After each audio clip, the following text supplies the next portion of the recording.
नमस्कार मित्रांनो. आजच्या व्हिडिओमध्ये आपण चर्चा करणार आहोत दिनांक 11 एप्रिल 2025 करताचं संपूर्ण राशीफळ. तत्पूर्वी आजच्या दिवसाचा जो पंचांग आहे त्या संदर्भातला विचार करू. आजचा जो दिवस आहे शुक्रवारचा आहे. विश्वावसु नाम संवत्सर आहे. सूर्याचं उत्तरायण चालू आहे. वसंत ऋतू आहे. चैत्र महिन्याच्या शुक्ल पक्षाची चतुर्दशी आहे. नक्षत्र उत्तरा आहे. योग ध्रुव आहे. दिवसाचा जो कर्ण आहे तो गरा आहे आणि जो रात्रीचा कर्ण आहे तो वनी आहे. आजच्या दिवसाचा जो गुलिक काल आहे तो सुरुवात होईल सकाळी 7:44 ते 9:19 आणि अभिजित मुहूर्त दुपारी 12:04 ते 12:52 असणार आहे. गुलिक काल आणि अभिजित मुहूर्त दिवसाचे शुभ कालावधी समजले जातात. यामध्ये कुठल्याही प्रकारचं महत्त्वपूर्ण काम किंवा निर्णय तुम्ही घेऊ शकता.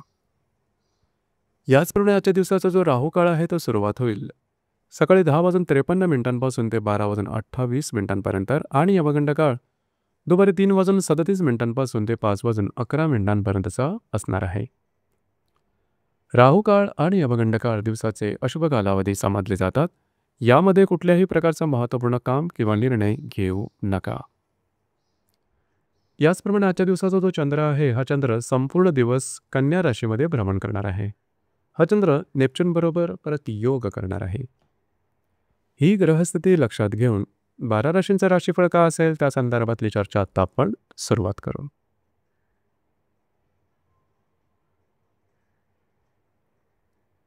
सर्वात पहिली जी रास आहे ती आहे मेष रास.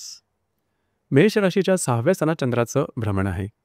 वेळातल्या नेपच्यून बरोबर हा चंद्र प्रतियोग करणारा दिवस महत्त्वपूर्ण राहील. आजच्या दिवशी खास करून कुठल्याही प्रकारची महत्त्वपूर्ण कामं निर्णय यापासून लांब राहणं गरजेचं राहील. तुमच्या मानसिकतेवरती आजचा दिवस बऱ्याच प्रमाणात परिणाम करून जाईल.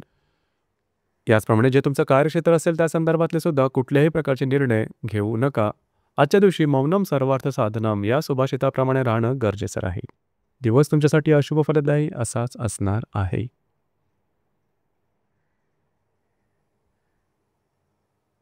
यानंतरची जी रास आहे ती आहे वृषभ रास.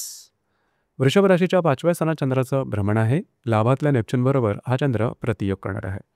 आजचा दिवस महत्त्वपूर्ण राहील. जर तुम्ही शेअर मार्केटमध्ये ट्रेड करत असाल तर कुठल्याही प्रकारचे मोठे ट्रेड करू नका. खास करून जर तुम्ही कोणाच्या रिलेशनशिपमध्ये असाल तिथे मिसअंडरस्टँडिंग होणं, गैरसमज होणं आणि त्यान्वये गोष्टी टोकाच्या होणं अशा प्रकारचे काही अनुभव येऊ शकतील. काळजी घ्या.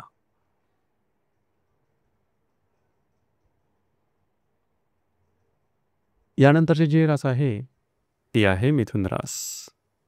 मिथुन राशीच्या 4थ्या स्थानात चंद्राचं भ्रमण आहे. दशमातल्या नेपच्यून बरोबर हा चंद्र प्रतियोग करणार आहे. आजच्या दिवशी तुम्ही घरात राहणं पसंत कराल, आराम करणं पसंत कराल, परंतु घरातल्या व्यक्तींबरोबर थोड्या प्रमाणात मतवैचित्र अशा प्रकारचे काही अनुभव येऊ शकतील. त्यांच्या आरोग्याकडे सुद्धा लक्ष देणं गरजेचं राहील.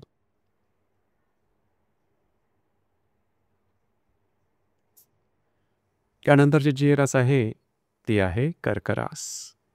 कर्क राशीच्या 3ऱ्या स्थानात चंद्राचं भ्रमण आहे. भाग्यातल्या नेपच्यून बरोबर हा चंद्र प्रतियोग करणार आहे. दिवस अतिशय महत्त्वपूर्ण राहील. आजच्या दिवशी फिरणं वगैरे जास्त होईल. महत्त्वपूर्ण कामं करण्याकडे तुमचा कल राहील. महत्त्वपूर्ण निर्णय मात्र घेऊ नका. तुमचे अंदाज चुकू शकतील. स्वतःच्या आरोग्याकडे सुद्धा लक्ष देणं गरजेचं राहील.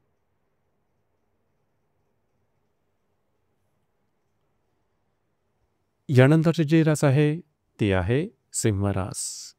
सिंह राशीच्या 2ऱ्या स्थानात चंद्राचं भ्रमण आहे. अष्टमातल्या नेपच्यून बरोबर हा चंद्र प्रतियोग करणार आहे. दिवस महत्त्वपूर्ण राहील. पैशावरती थोडंसं खर्चावरती नियंत्रण ठेवा. इन्व्हेस्टमेंटच्या बाबतीत काळजी घेणं गरजेचं राहील. याचप्रमाणे आजच्या दिवशी काही लाभसुद्धा मिळू शकतील. मात्र पैशाच्या व्यवहाराकडे लक्ष देणं गरजेचं राहील.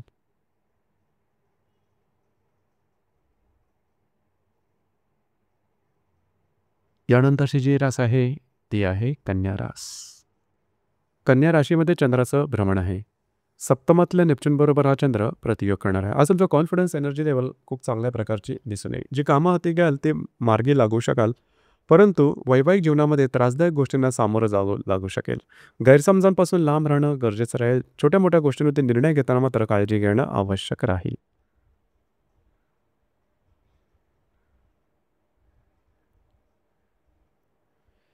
यानंतरची जी रास आहे ती आहे तुळ रास. तुळ राशीच्या व्ययस्थानात चंद्राचं भ्रमण आहे. षष्ठातल्या नेपच्यून बरोबर हा चंद्र प्रतियोग करणार आहे. आजचा दिवस अतिशय महत्त्वपूर्ण राहील. कुठल्याही प्रकारचं महत्त्वपूर्ण काम, निर्णय यापासून लांब राहणं गरजेचं राहील.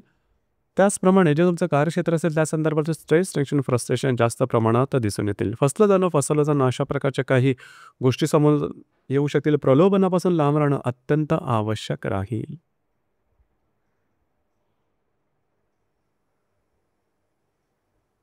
यानंतरची जी रास आहे ती आहे वृश्चिक रास. वृश्चिक राशीच्या लाभ सणा चंद्राचं भ्रमण आहे. पंचमातल्या नेपच्यून बरोबर हा चंद्र प्रतियोग करणार आहे. आर्थिक व्यवहारांमध्ये काळजी घेणं गरजेचं राहील. कागदोपत्री व्यवहार, कमिटमेंट, प्रॉमिसेस यापासून थोडंसं सावध राहणं गरजेचं राहील. खर्च आणि इन्व्हेस्टमेंट यावरती थोडंसं लक्ष देणं आवश्यक असणार आहे.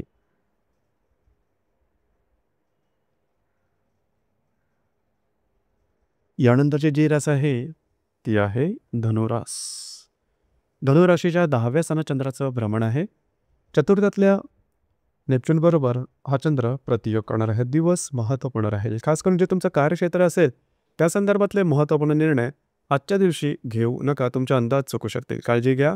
याचप्रमाणे ऑफिस पॉलिटिक्सपासून लांब राहणं गरजेचं राहील. जे तुमचे सहकर्मी किंवा वरिष्ठ असतील त्या संदर्भात सुद्धा थोडंसं अलर्ट राहणं गरजेचं राहील.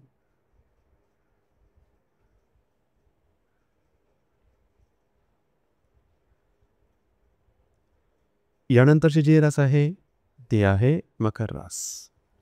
मकर राशीच्या भाग्यस्थानात चंद्राचं भ्रमण आहे. तृतीयातल्या नेपच्यून बरोबर हा चंद्र प्रतियोग करणार आहे. दिवस महत्त्वपूर्ण राहील. आजच्या दिवशी फिरणं वगैरे जास्त होईल. महत्त्वपूर्ण कामं करण्याकडे तुमचा कल राहील. भाग्याची साथ उत्तम प्रकारे लाभेल. मात्र महत्त्वपूर्ण निर्णय छोटे किंवा मोठे आजच्या दिवशी घेऊ नका.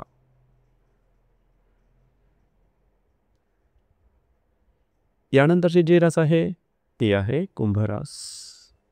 कुंभ राशीच्या 8व्या सणात चंद्राचं भ्रमण आहे. द्वितीयातल्या नेपच्यून बरोबर हा चंद्र प्रतियोग करणार आहे. दिवस महत्त्वपूर्ण राहील. आजच्या दिवशी आरोग्याकडे लक्ष देणं गरजेचं राहील. आरोग्याच्या संदर्भातले काही त्रास अचानकपणे डोकं वर काढू शकतील. कुठल्याही प्रकारे महत्त्वपूर्ण कामाची सुरुवात किंवा तत्संबंधी निर्णय आजच्या दिवशी घेऊ नका. प्रलोभनाच्या मागे अजिबात जाऊ नका.